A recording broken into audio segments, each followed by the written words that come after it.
मैंने इस बात को कहा है कि बिहार प्रधानमंत्री जी की प्राथमिकताओं में है और बिहार में बार बार उनका आना, ये मुझे लगता है शायद 9वीं बार पिछले 1 साल में, जब से केंद्र में तीसरी बार प्रधानमंत्री जी के नेतृत्व में एनडीए की सरकार बनी है, 9वीं बार उनका बिहार आना अपने में दर्शाता है कि एक विकसित बिहार का संकल्प प्रधानमंत्री जी के लिए कितनी बड़ी प्राथमिकता है।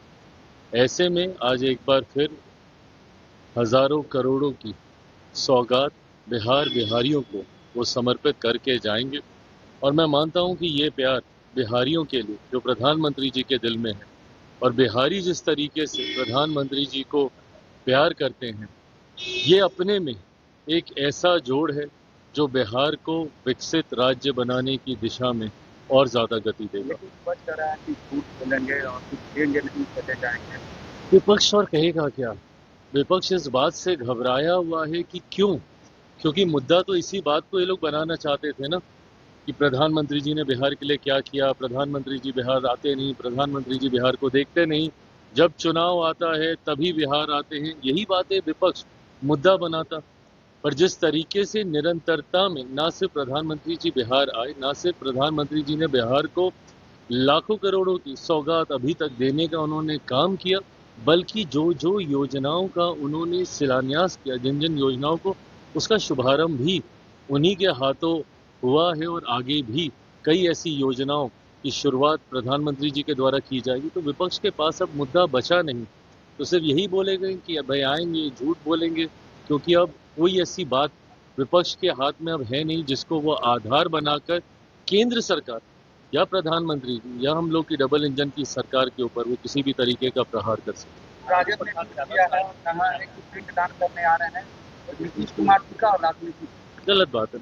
किस तरीके की शब्दावली है इस तरीके से? भाई बार बार मैंने कहा कि आप कीजिए ना, नीतियों के ऊपर आप सवाल उठाइए, एसआईआर को लेकर आपने मुद्दा बनाया हुआ है, बनाइए, इन सारी बातों को आप बोलिए जो आपको लगती हैं कि भाई नीतिगत तरीके से गलत फैसले हैं।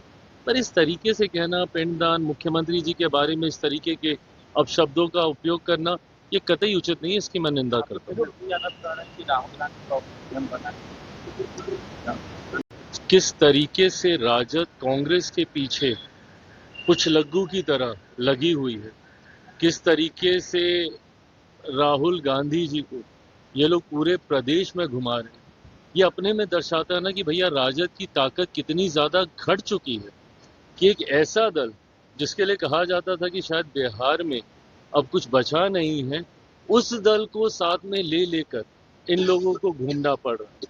तो ऐसे में ये बात स्पष्ट है कि राजद पूरी तरीके से अपना जनाधार खो चुकी है और अब कांग्रेस जैसा दल जिसका देश भर में जनाधार कमजोर हो चुका है, उसके सहारे बिहार की नैया अब ये लोग पार करना चाहते हैं। तेजस्वी यादव ने कहा है कि मुख्यमंत्री नीतीश कुमार और चंद्रबाबू नायडू को जेल भेजने की तैयारी में है। ये वही लोग हैं ना जो कि भ्रष्टाचार पे जब जेल जाते हैं तो परिवार के दूसरे सदस्यों को कुर्सी देते हैं। ऐसे में जब जब पारदर्शिता की बात आएगी, जब जब भ्रष्टाचार और भ्रष्टाचारियों पे कार्रवाई की बात आएगी, तो कांग्रेस, राजद जैसे दलों को सबसे ज्यादा परेशानी होगी। क्यों? क्योंकि इनका आधार ही भ्रष्टाचार रहा है। कांग्रेस का शासनकाल देख लीजिए, उसमें हुए घोटाले देख लीजिए, और राजद के घोटालों का जिक्र तो देश ही नहीं दुनिया में लोग करते हैं। तो ऐसे में जब जब केंद्र की सरकार भ्रष्टाचारियों के खिलाफ ऐसे बिल लेकर आएगी तो सबसे ज्यादा तकलीफ इन्हीं लोगों को होगी। Thank you.